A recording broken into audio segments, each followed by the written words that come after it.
Ito na po ang balita. Nagigimbal sa inyo mga kababayan.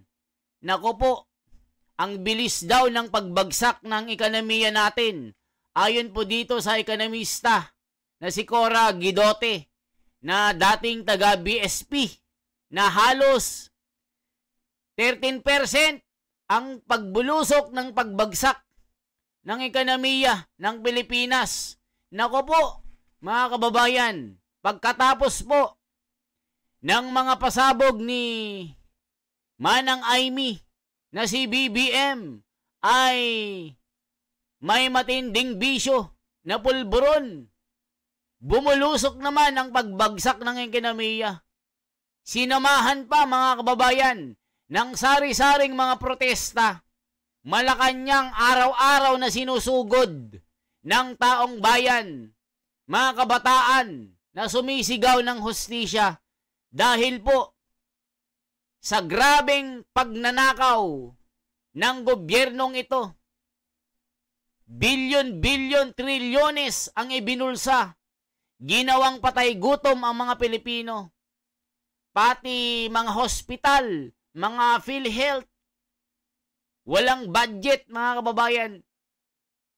Grabe talaga. Nakaka-rima-rimarim na pangyayari na history sa bansang Pilipinas na ginatasan ang mga Pilipino na walang kamalay-malay. Ginawang mga patay na ito kahit buhay pa tayo. Ang tindi ng ginawa ng mga ito mga kababayan. Kaya ang nangyayari ngayon, bumabagsak ang ekonomiya natin. Mga investor, lumalayas na po.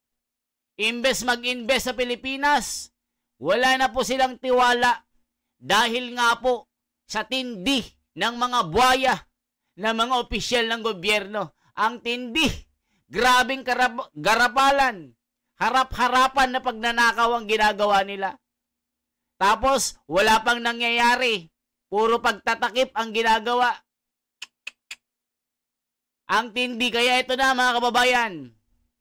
Ekonomista, Cora Guidote, may pasabog. Ano kaya ito? Nakakagimbal po ito. I worked as an investor relations officer for over 15 years, tsaka stockbroker also for over 15 years. So, put together, more than 30 years. Trinabaho ko talaga na mapabuti ang imahe ng Pilipinas. Pero in like 3 years, nasira lahat yan, no? Kasi ang laki na ng binagsak ng market, tapos wala ng investor confidence.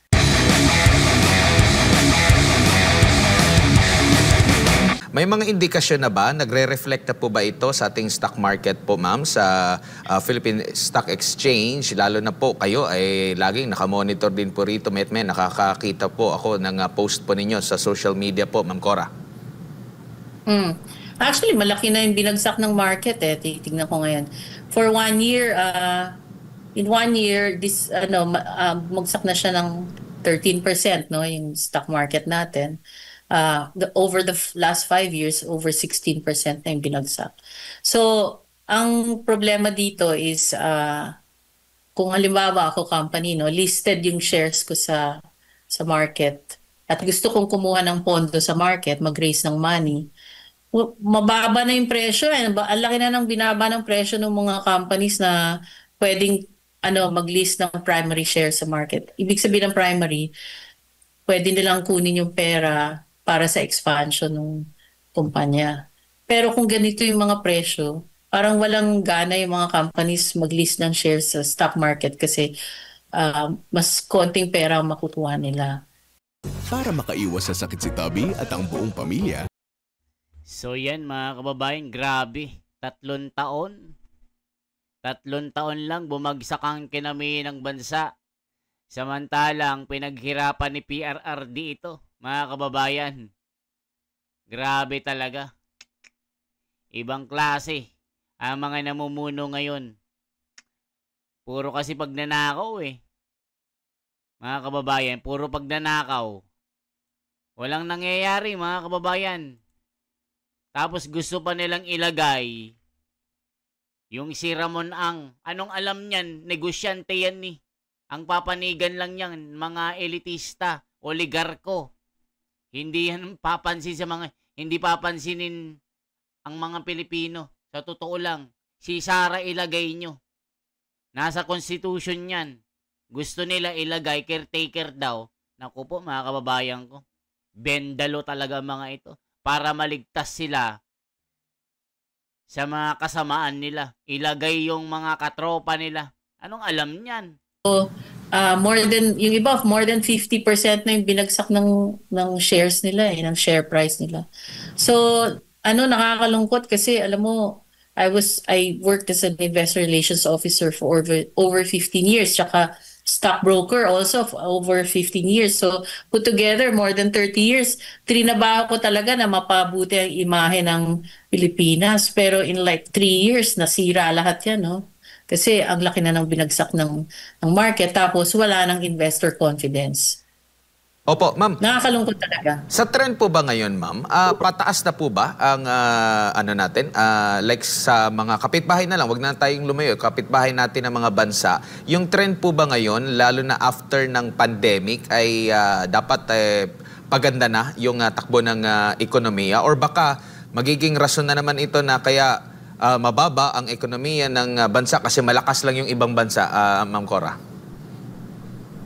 Hindi mo pwedeng sabihin yun kasi napaka-promising ng Philippines kasi mabata ang ating population. So in terms of demographics, we have a distinct advantage because the average age of the Philippines is only about 26 to 27 years old.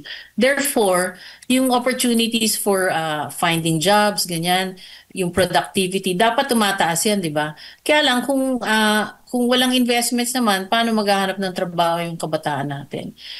Compare that with other countries. Actually, di ba, sa stock market na nga lang, ours is the worst performing stock market in Southeast Asia. Actually, even the whole of Asia, we are the worst performing. So that means progressive yung ibang countries, tayo hindi, because of the lack of confidence. Now, if you also include other things that were done by this administration, kunwari yung tariff nga, no, tinanggihan daw natin yung zero tariff na ino-offer ng US. Bakit mo naman tatanggihan yun? So that's a disincentive for our exporters. Opo. Ma'am, primarily po, ano po yung dahilan nitong pagbagsak? Nabanggit nyo nga po, sa loob lamang ng nakalipas na more or less sa 3 taon ay bumagsak po yung atin pong stock market po, Ma'am Cora. Is it dahil lang dito sa usapin ng korupsyon? Pero andyan na yung korupsyon eh. Meron po bang mismanagement, maling pulisiya na naipatupad, Ma'am Cora? No, kasi pag titignan mo yung fundamentals ng mga companies naman na nakalist sa stock market, magaganda ang fundamentals nila. Ang talagang wala is confidence, kumpiyansa. So, if I'm a foreign investor, kasi capital flight ang nagpabagsak sa market eh. Ano ibig sabihin ng capital flight? Umalis yung mga investors, and most of the investors na malalaki are foreign-based. Sila yung nagsusupport sa presyo ng mga stocks natin dati. No? So, ang lalaki niyan, they're based in New York, in Hong Kong, in London, yung mga gano'n. Malalaking pondo yan.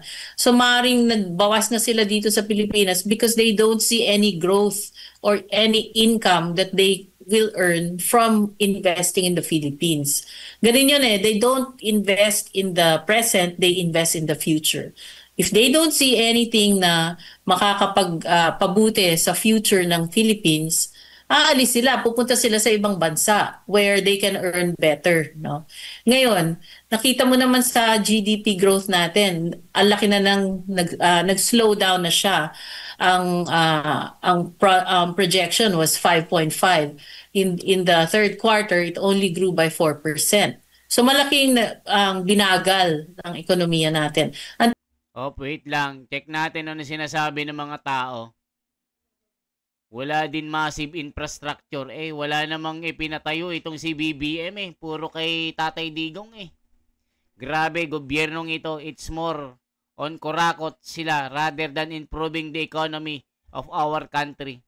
Sinira ni BBM ang bansa natin. Naku po. I agree with you, ma'am. Just imagine, wala nga mangyayari sa Senate hearing. Tapos sa ICI ngayon, sa ombudsman, wala talagang mangyayari, maging sarswela na naman siguro to. Nako po, grabe, nilimas nila lahat na mga agencies ng Pilipinas, and yet, wala pa ring magawa ang taong bayan. Nakakalungkot. Lord, please save the Philippines. OFW fuel our economy. Stakeholders want risk investing in a corrupt, riddled economy. Grabe. Habang ang PNP at military natutulog, just watching to fall down the Philippines to worst country of corruption, nothing will stop going down. Nako po. Dapat kasi ipagbawal na sa isang congressman na proponent o gumawa pa ng project nang sa ganon, maibsan na ang mga korupsyon. Marami talagang buhay ang nasisira ng droga. Credible economist, not a politician, ang nagsasalita, stating factual and easily understandable, relatable information. Kung hindi pa din lalabas ang mamayang particularly kabataan, then expect the worst. Pagsadsad ng peso, value, lack absence of public services, inflation rate, Meralco, incrementing more every month. Nako po. Thank you for speaking up. Please continue to spread what's really happening in PH economy. Wakasan na ang Marcos Mangag, Kawatan Admin, protect the Filipino people and save our country. Grabe mga komento. Kawawang Pinas, pag dumating ang the big one, wala budget para itulong sa tao. Dapat malaman ito ng taong bayan at lagpak, dumapalugmok na sa kahirapan ng Pilipinas, gising na. Sobra ngayon pati mga bilihin na mga gulay sa palengke at sa supermarket ang taas na.